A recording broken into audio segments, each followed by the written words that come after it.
guys, it is Tanya, and welcome back to the channel, and welcome back to another speed build. We're kind of here for another installment of the Squish. I had mentioned this in my speed build yesterday that I built another thing here because I had a lot of suggestions to do kind of a fortune teller or psychic type of wagon or caravan of some sort. So I kind of wanted to take that idea and make a more stationary space that was both for that type of sim to perform fortune telling in their home, but it was also livable for them as well, using of course all of the new items that we got with Realm of Magic and placing this in Glimmerbrook, which doesn't have small lots, so lots of landscaping again, which I love, so no complaints there. However, there is no actual fortune telling abilities in this pack. The thing that I placed down to be like a crystal ball is actually a familiar before you bind it to yourself. And actually when I was going through all of the items originally when I first got the pack, that's the first thing I thought of. But I've also had a couple of you guys be like, oh my gosh, you should make this and use that as that. And I was like, oh, yeah, I think I'm going to do that. So this was really, really fun to do. I quite enjoyed using some funky colors. So there's a lot of greens in this build, greens and blues, and a lot of rocks, like a lot of plants and rocks, because I wanted this to be different landscaping wise than the tiny spellcaster's house I just did. So we have a lot more water back here. We have some fallen trees, and I just really like how it came out. It's very landscaped, but it's a different type of landscape, if that makes sense. I know it doesn't, but you know, I'm tired, and because I stayed up really late last night working on a bigger build that I'm very excited about. But I thought I would sit down and voice this over and get this out so I could share it with you guys, because I'm very happy with how this came out. It's really cool to see how different people interpret the same idea, because I built this like a couple days ago and I was going to voice it over this morning and post it today. And then yesterday I saw Kristen Marie had posted a tiny fortune teller's wagon. I think that's a caravan. And I was like, oh my god, this is so cute, but it's like a completely different look. It's the same concept, but they look drastically different, and hers is really, really pretty. I would highly suggest you go watch that speed build. I'm going to link it down below.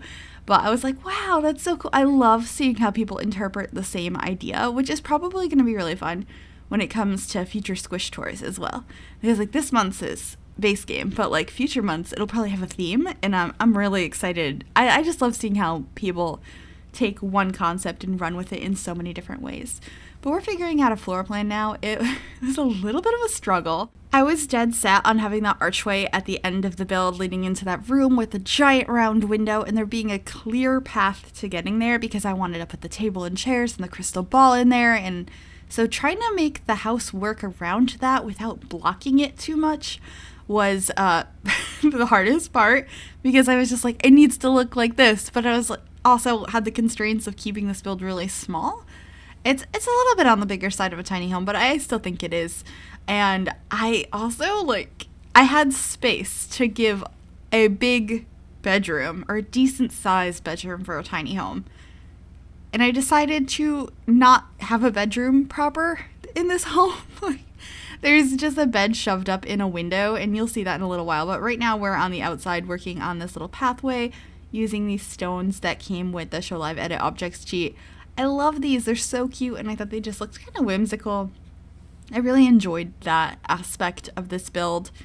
I believe we also ended up adding like a clothesline and wash bucket and stuff outside, and a little picnic bench. I thought this one was really fun. I played with colors a lot, and it was just a little something different to build. But we're doing lots of landscaping now. I used a lot of purple as accents outside because I thought it looked really pretty, and of course I'm always trying to match the surrounding landscape, and I thought the lavender worked really well for that. I can't remember if I actually saw any lavender in the world, but the world is very similar to Granite Falls, and Granite Falls has a lot of lavender growing around. But I used this table from Island Living because it had this beautiful wood color that matched the door frame, and then it had like blue paint on top, and I was like, yes, this is exactly what I need.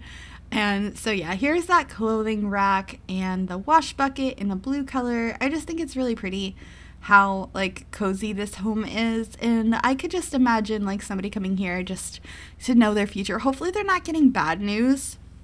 I feel like that's portrayed in like shows a lot when you go to the fortune teller and they're just like, oh no, and they're like so terrified by what they saw. But hopefully it's like good news, like you're gonna come into money, you're gonna like fall in love, or you know, you're gonna find a puppy and $10,000. That's the kind of fortune I'm here for.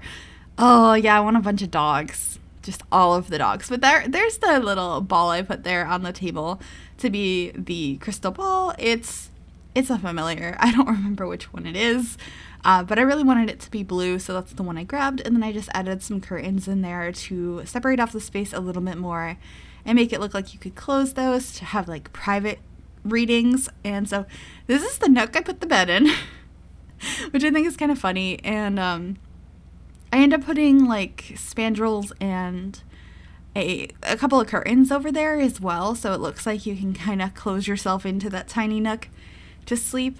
But I think the sim that lives here and is telling people's fortunes, their business comes before like having the luxury of everything else. They have a decent amount of space, and if they ever decided to stop doing fortunes, they could totally convert that back room into a bedroom easily, and it would be so nice.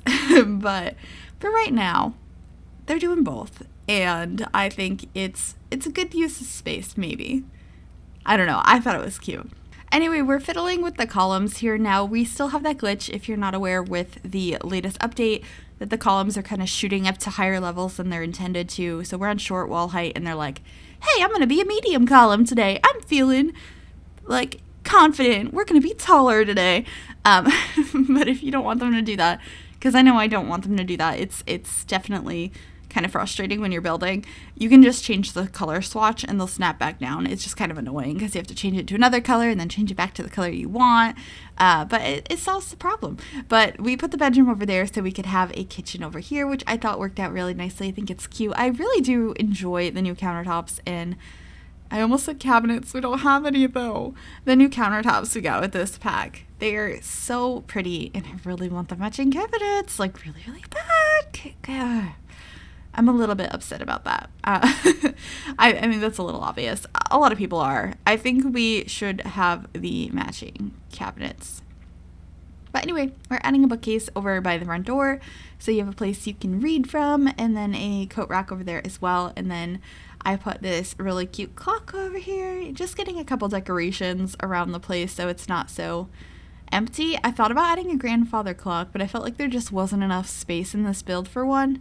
But maybe in the future I'll do one of those. Now just figuring out some plants to put around, because I love putting plants in my builds, and I don't think I put much of anything in here before that, other than outside obviously, but I wanted to add a little bit of color. And then I actually put mirrors on these walls in here. I just thought it looked cool and it extended the space, and I just thought it would be like a fun little trick to do. And imagine being in there, getting your fortune told, and everything's just reflecting back. It's just kind of trippy, and I kind of liked that idea. But anyway, we have one of these smaller bathrooms that I did recently in one of my tiny homes, but I didn't feel like with the layout I wanted for this one, I could fit a full bathroom in. So this bathroom is just a shower and a sink. I guess I could have added another tile and made this kind of like a T-shaped room and had a sink straight ahead. But I didn't think of doing that, but that's definitely something you guys could add if you download this house. It is available in the Sims 4 gallery if you search Gryphi or the hashtag MsGryphi. It should be titled whatever the title of this video is, and there should also be a link in the description down below if you'd like to download it from the gallery website instead, if that's easier for you guys. And I think that's pretty much it. We're just adding more rocks around the lot to make it look a little bit more realistic and built in with this pond. I really hope we get full-on a pond tool like we had in The Sims 3 at some point, which we got with the base game. It came with terrain manipulation. That'd be really cool. But for right now, we just have this fountain tool. And yeah, I think it came out all right, though. I hope you guys did enjoy this. If you did like this video, make sure to give it a big thumbs up. You can also subscribe to the channel if you have not already, and if you click that bell, it'll turn on notifications so you'll be notified of every single time I upload a new video. Thank you so much for watching, and I will see you all next time. Bye, everybody.